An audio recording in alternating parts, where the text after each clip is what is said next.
자, 안녕하십니까. 삶이 되는 불교 미술 제2강 시작해 보도록 하겠습니다. 제2강의 제목은 두 가지 마음, 하얀 마음과 검은 마음입니다.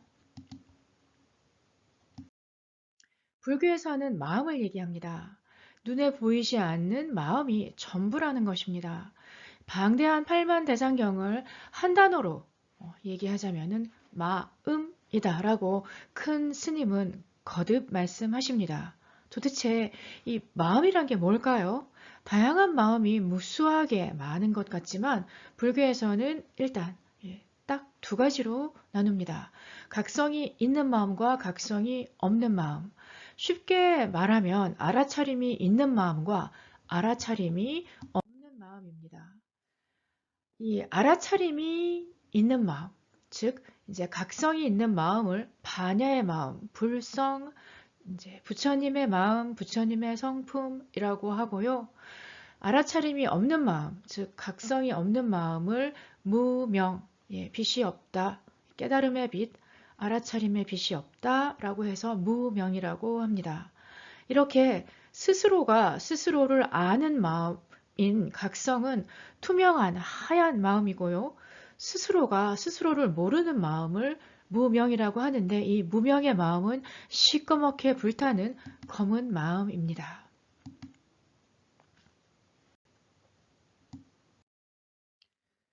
선업과 악업이라는 말을 들어보셨을 겁니다.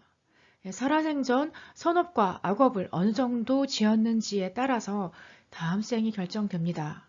악업을 많이 지으면 사막도에 태어나고요. 지옥, 악귀, 축생의 세상에 태어나고요. 선업을 많이 지으면은 극락왕생하게 된다라는 말을 들어보셨을 겁니다. 뭐 착한 일을 많이 하면 천국에 태어나고 나쁜 일을 많이 하면 지옥 간다. 많이 들어보셨죠? 지금의 삶 역시 전생에 지은 업의 과보, 즉 결과입니다. 자, 그렇다면은 과연 선업과 악업의 기준은 무엇일까요? 나는 선업을 많이 지었을까요? 아니면은 악업을 많이 지었을까요? 그 기준이 뭘까요? 그 기준은 매우 간단합니다. 알아차림이 있으면 선업이고요. 알아차림이 없으면은 불선업입니다. 딱히 과보가 무거운 악업은 아닐지라도 알아차림이 없는 경우에는 모두 선업이 아닌 이 불선업에 해당합니다. 예를 들자면요. 나는 성실하게 열심히 살았다라고 자부를 하더라도 여기에 알아차림이 동반되지 않았다면 불선업입니다. 그리고 공덕이 되지 않습니다. 선업공덕이란 말을 들어보셨을 겁니다. 선업을 지을 경우에는 이것이 공덕이 된다라는 뜻인데요. 반대로 선업이 아닐 경우에는 공덕이 되지 않습니다. 부질없는 헛짓거리일 뿐 세세생생 진정한 미천은 안 된다는 것입니다. 우리가 열심히 살았지만 참담한 결과를 맞는 경우가 있습니다. 그것은 맹목적으로 열심히 살았기 때문이겠죠. 그래서 초기 경전을 보면은 이 악업이라는 용어가 없고 불선업, 선업이 아니다라는 표현만 찾아볼 수가 있습니다. 그런데 이 선업과 불선업이라는 용어보다 더 거슬러 올라가는 기원적, 원초적인 표현은 청정업과 부정업입니다. 그러니까 선업과 불선업이라는 용어 이전에 어떤 용어를 썼나 찾아보면요. 청정업, 청정한 업과 깨끗한 업과 깨끗하고 맑은 업과 부정업, 깨끗하고 맑지 않은 부정한 업 이렇게 이제 두 가지만 있다라는 것을 찾아볼 수가 있었습니다. 청정한 마음과 청정하지 않은 마음 이 두 가지만 있는 것입니다. 일견 용어들이 매우 복잡해 보이지만 얼른 정리해드리자면요. 각성이 있는 마음, 이곳 이제 알아차림이 있는 마음이고요. 불성, 우리가 반야의 마음이라고 하는 것이고 선업, 청정업 모두 같은 말이고요. 반대로 각성이 없는 마음은 알아차림이 없는 마음이고요. 무명이라고 하고 불선업, 부정업이라고 같이 묶어서 보시면 되겠습니다. 탐진치로 불타는 진짜 내 모습. 자, 그러면 불교에서 누차 강조하는 이 두 가지 마음이 불교 미술로 어떻게 표현되었는지 살펴보도록 하겠습니다. 본 강의에서는요, 역사상 최고 최상의 불교 미술품으로 인정받는 걸작들을 선별해서 그 이미지들을, 그 그림들을 예로 들어서 해설과 함께 진행하고 있습니다. 사찰 법당에 들어서면은요, 왼쪽 벽면에는 위패를 모십니다. 이 위패, 돌아가신 분들의 위패를 모시는 이 단을 영단 또는 이제 영가단이라고 합니다. 법당마다 조금 사정이 다를 수도 있지만은 통상적으로 이 영단에는 감로탱이라는 불화가 걸립니다. 이 감로탱에는 영가를 천도하는 죽은 영혼, 영가를 천도하는 시식장면이 묘사되어 있습니다. 자, 그러면 이 감로탱이라는 그림 속에서는 과연 무엇이 천도되고 있는지 그 대상이 아주 적나라하게 있는 그대로 그려져 있습니다. 찾아보시면은 바로 시벌건 아귀를 찾아보실 수가 있습니다. 어느 감로탱이건 화면 한가운데에는 거대한 아기가 입을 쩍 벌리고 헐헐 불타고 있습니다. 그 크기가 중생의 10배는 좋게 넘어서 쉽게 찾아볼 수가 있습니다. 화면 중심에 있는 초대형 불타는 아귀. 눈은요, 집착으로 튀어나올 것만 같고요. 입에서는 탐욕의 그 화염이 훨훨 불타오르고 있습니다. 그리고 또 온 몸은 이 사랑받고 싶은 갈애로 또는 이제 존재하고 싶은 갈애로 훨훨 역시 타고 있습니다. 개걸스러운 욕망으로 불타는 이 아기 주변에는 커다란 이 먹구름이 시커먼 연기가 뭉게뭉게 뿜어져 오르고 있습니다. 이거는 이제 해인사 감로탱에 있는 아귀입니다. 이 아귀는 우리가 육체를 벗었을 때, 한마디로 죽었을 때 비로소 드러나는 마음의 실체입니다. 저희가 이 육신이라는 이 껍데기를 쫙 갈라가지고 쫙 벌릴 수 있다면 이 껍데기를 벗었을 때 드러나는 이 껍데기 속에 감춰져 있는 마음의 실체라고 생각하시면 되겠습니다. 물론 우리가 살아 있을 때도 이 육신이라는 이 집과 함께하는 내 마음의 실상입니다. 실상, 실제의 상, 실제의 모습이란 뜻이고요. 물론 알아차림이 없을 때 우리의 마음이죠. 탐진치로 불타는 우리의 본래 모습인 것입니다.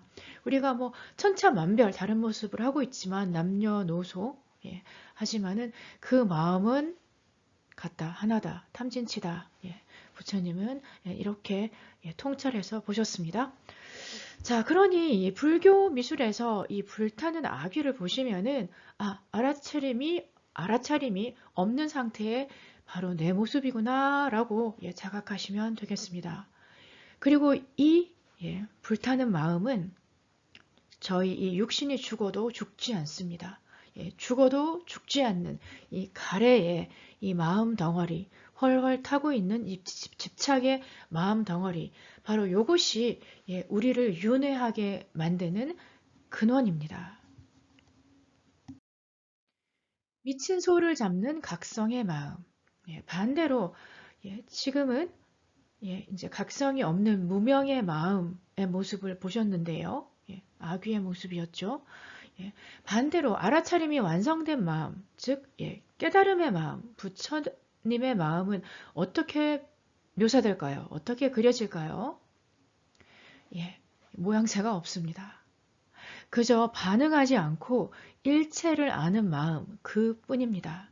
이것을 불교에서는 원상 또는 일원상 또는 이제 입체적으로 여의주로 나타냅니다.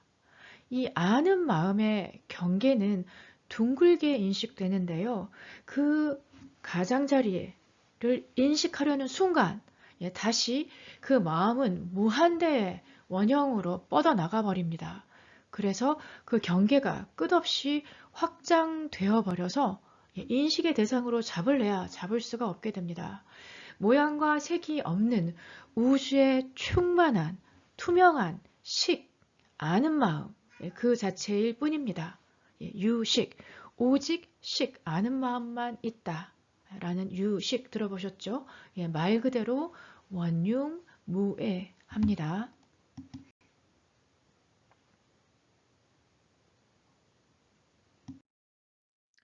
득도의 과정을, 깨달음의 과정을 10장면으로 도회해서 그린 십우도 또는 이제 시무도를 보시면요. 처음에 검은 소가 미쳐 날뛰다가 점점 길들여지는 모습을 보실 수가 있습니다. 그러다가 이 소를 길들이는 반야 동자도 그리고 이 검은 소도 아예 없어져 버리는 경지가 오는데요. 이것을 인우구망, 사람도 소도 모두 없다라고 합니다. 이 주객, 주체와 객체가 모두 사라진 이 장면에는요. 허공을 바탕으로 둥근 원상만이 덩그러니 나타나 있을 뿐입니다. 통제 불가능한 이 검은 소는 아귀와 마찬가지로요. 이 검은 소나 아귀나 모두 다 무명의 마음을 표현한 것입니다.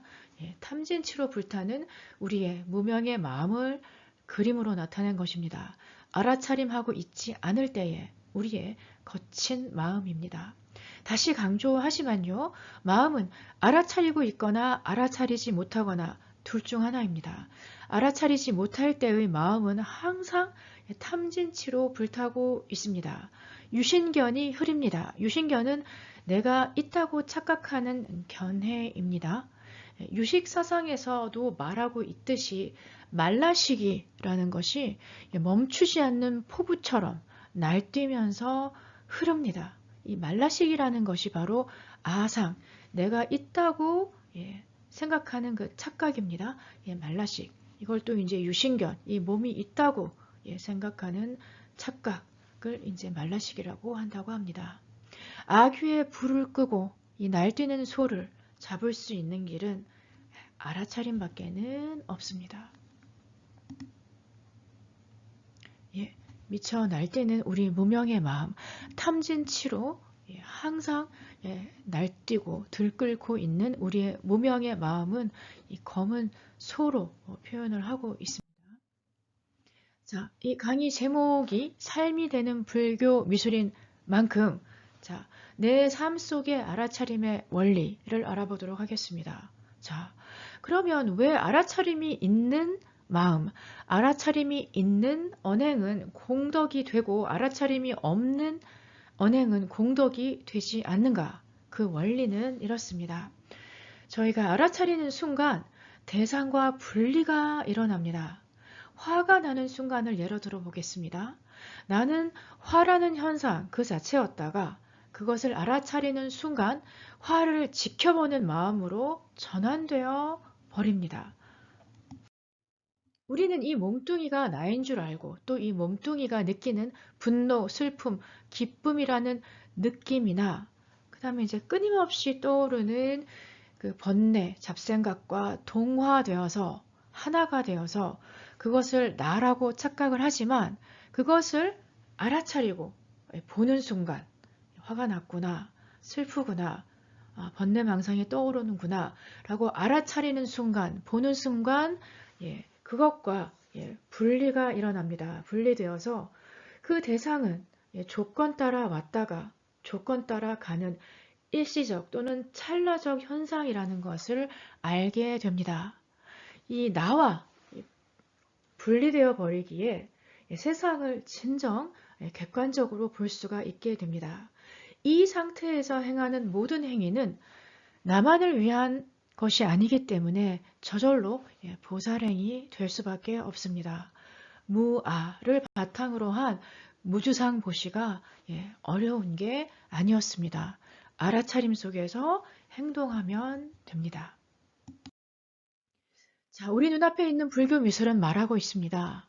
불타는 고통, 아귀 또는 이 검은 소의 모습을 택할 것인가 아니면 허허로운 자유, 해탈의 모습인 이런 상을 택할 것인가. 이 모두 다, 이 양쪽 다 저희의 마음입니다. 하지만 자 1번 탐진치로 날뛰는 마음을 택하고 살 것인가? 아니면은 이 하얗고 투명하고 시원하고 고요한 이 자유로운 해탈의 마음을 택할 것인가? 자, 오늘 강의는 여기서 마치도록 하겠습니다. 성불하십시오.